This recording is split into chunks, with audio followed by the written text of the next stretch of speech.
Hi friends, ఫ్యామిలీతో సరదాగా అలా షికార్ బయలుదేరి వెళ్ళామండి. ఇంకా ఏలూరులో ఎగ్జిబిషన్ పెట్టారు. సరే చూద్దామని లోపలికి వెళ్ళామండి. ప్రపంచంలో ఉన్న 7 వింతల్ని చాలా అంటే చాలా అందంగా కళ్ళకు కట్టినట్టుగా చిత్రీకరించి అక్కడ పెట్టారండి. చూడగానే ఫస్ట్ ఆశ్చర్యం వేసింది, చాలా ఆనందంగా అనిపించింది. ఇంకా ఆలస్యం చేయకుండా రకరకాల ఫోటోలు అయితే దిగామండి. అక్కడ చాలా బాగా అనిపించిందండి అది చూసిన అనుభవం అయితే. నిజంగా దగ్గరికి వెళ్ళి అయితే చూడలేం కదా. ఇంకా ఎగ్జిబిషన్ అంటే కంపల్సరీగా షాపింగ్ ఉంటుందండి.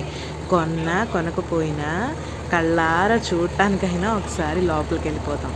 చూసారా జళ్ళకు పెట్టుకునేవి ఎంత అందంగా ఉన్నాయో, ఎంత మోడల్గా ఉన్నాయో. ఇంకా బ్యాంగిల్స్ అయితే చెప్పక్కర్లేదండి, చాలా షాప్స్ ఉన్నాయి బ్యాంగిల్స్కి సంబంధించి.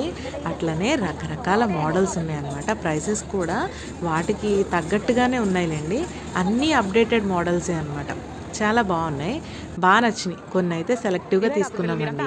ఇంకా కొంచెం లోపలికి వెళ్తే పిల్లల కోసం అని చెప్పేసి ఇదిగోండి జైంట్ వీల్ అని, కొలంబస్ అని, ఈ స్కూటర్స్ అని అట్లాగా చాలా బాగున్నాయండి. పిల్లలకి చాలా అంటే చాలా ఎంజాయ్ చేశారు. స్టాల్స్ కూడా ఉన్నాయండి. ఇంకా అక్కడ ఎగ్జిబిషన్ అంటే మనకి అప్పడం అసలు మర్చిపోలేం కదా. అప్పడాలని, బజ్జీలని, గోబీ మంచూరియా అట్లాంటి స్టాల్స్ కూడా ఉన్నాయి. ఇంకా మేమైతే కొలంబస్ సెలెక్ట్ చేసుకున్నామండి.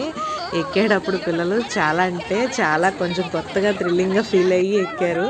కొంచెం స్టార్ట్ అయిన తర్వాత చూడాలి, భయంగా అరుపులు కేకలు భలే ఎంజాయ్గా అనిపించిందండి. వాళ్ళు లైఫ్లో ఫస్ట్ టైం ఎక్కారనమాట. తర్వాత ఇంకా పిల్లల కోసం గేమ్స్ కూడా ఉన్నాయండి. చక్కగా అమ్యూజ్మెంట్ పార్క్ లాగా రకరకాల గేమ్స్ ఉన్నాయి. వాటిలో గెలిచిన వాళ్ళకి మంచి బహుమతులు కూడా ఉన్నాయి. అవి అయిపోయిన తర్వాత మళ్ళీ ఒక్కసారి అట్లా షాపింగ్ చేసుకుంటూ రకరకాల ఐటమ్స్ కళ్ళారా చూసుకుంటూ బయటకు వచ్చేసాం. నిజంగా చాలా గ్రేట్ ఎక్స్పీరియన్స్.